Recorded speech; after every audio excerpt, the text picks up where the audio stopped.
আজি ওদালগুৰিৰ বাবে এটা অতি আনন্দৰ দিন।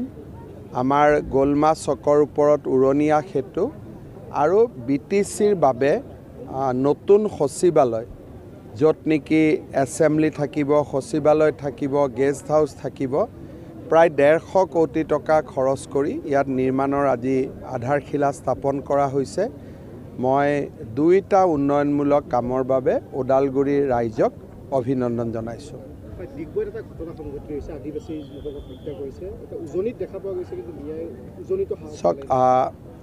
বিষয়টো মোক অলপ আগতে SBৰ পৰা জনাইছে।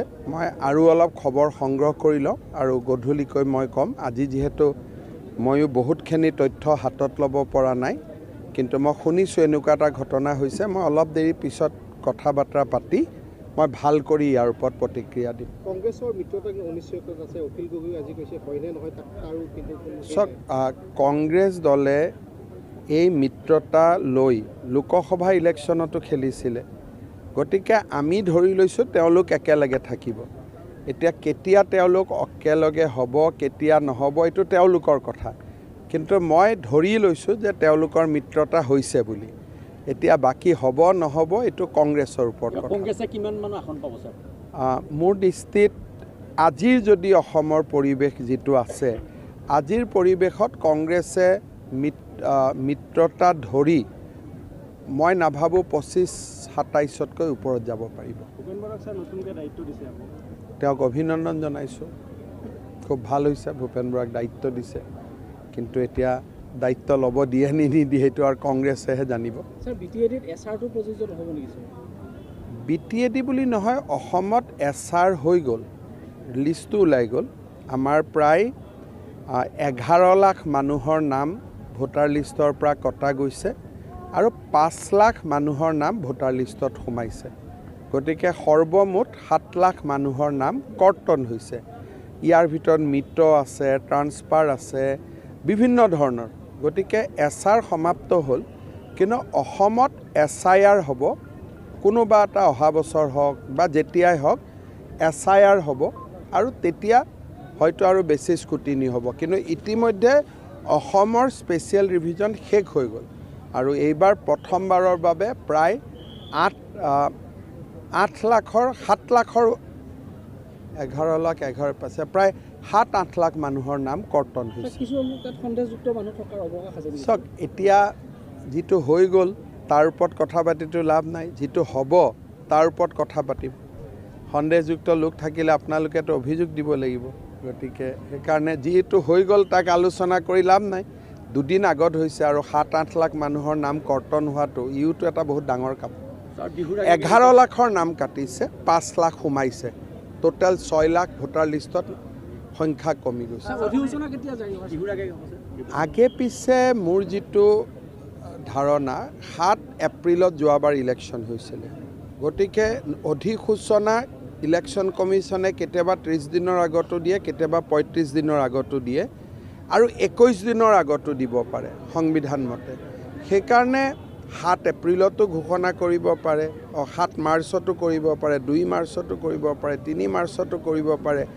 যোৱাবাৰ মোৰ যিমান দূৰ মনত আছে খুব সম্ভৱ 1 নে 2 মাৰ্চত কৰিছে। NDAৰ আসন কিমান মান হ'ব?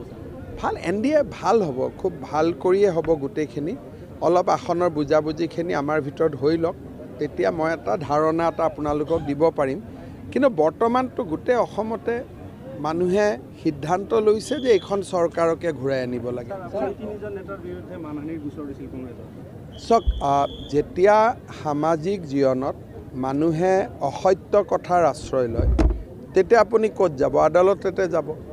গতিকে মই কংগ্ৰেছ দলক অনুৰোধ কৰিম যে মোৰ বিৰুদ্ধে আপোনালোকে মানুহক যে কৈ থাকে, লিষ্ট এখন দি আদালতত কৈ দিয়ক যে এইখিনি মোৰ ইলিগেল প্ৰপাৰ্টি আছে। লেঠা মৰি গ'ল। সদায় একেটা কথাকে কৈ থাকে। 2009 চনৰ পৰা কৈ আছে, আজিৰ পৰা নহয়। 2009 চনৰ পৰা আৰম্ভ কৰিছে যে মোৰ বোলে গাড়ী আছে, এতিয়া চবৰে গাড়ী হৈ গ'ল। যিখন গাড়ীৰ ওপৰত প্ৰথম অখিল গগৈয়ে মোক আক্ৰমণ কৰিছিল, এতিয়া অখিল গগৈ নিজেই তেনেকুৱা গাড়ীত উঠে।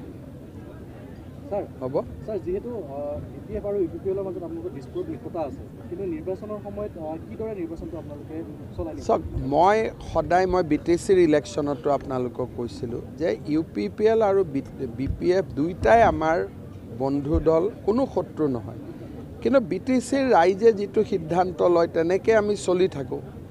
যদি দুইটা দলে ক'ৰবাত লগ লাগি আসনখিনি বুজাবুজি কৰি লয় সেইটো বড়োলেণ্ডৰ কাৰণেও মংগল, অসমৰ কাৰণেও মংগল, কিন্তু তেওঁলোকৰ ভিতৰত কি আছে কি নাই মইতো বাহিৰৰ পৰা ক'ব নোৱাৰোঁ, কাৰণ মইতো এটা তৃতীয় দলৰ মানুহ। গতিকে যদি তেওঁলোক লগ হ'ব পাৰে আমি আদৰণি জনাম। কিন্তু প্ৰমোদ বড়োৱে কৈছে যে অধিৱেশনৰ পিছত মিত্ৰতা বিজেপিৰ সৈতে নাথাকে বুলি কৈছে। প্ৰমোদ বড়োৰ লগততো মই কথা বতৰা পাতি থাকোঁ, গতিকে তেনেকুৱা কোনো কথা নাই। মোৰ লগত চবৰে ভাল, ব্যক্তিগত সম্পৰ্কটোৱে ডাঙৰ, গতিকে মোৰ লগত ব্যক্তিগতভাৱে সকলোৰে ভাল, আনকি মোক বেয়া পোৱা মানুহখিনিৰো মোৰ লগত ভাল। এই কথাখিনি ইলেকশ্যনৰ আগতে আপোনালোকে হাগ্ৰামা মহিলাৰীক লৈ সুধিছিলে, তেতিয়াও মই কৈছিলোঁ যে মোৰ লগত চবৰ ভাল, গতিকে মই চবৰ লগত ভালে কুশলে থাকোঁ, মই কাৰো লগত বেয়া নহওঁ। কিয় মই জানো, মই চাই দিম। হ'ব, থেংক ইউ।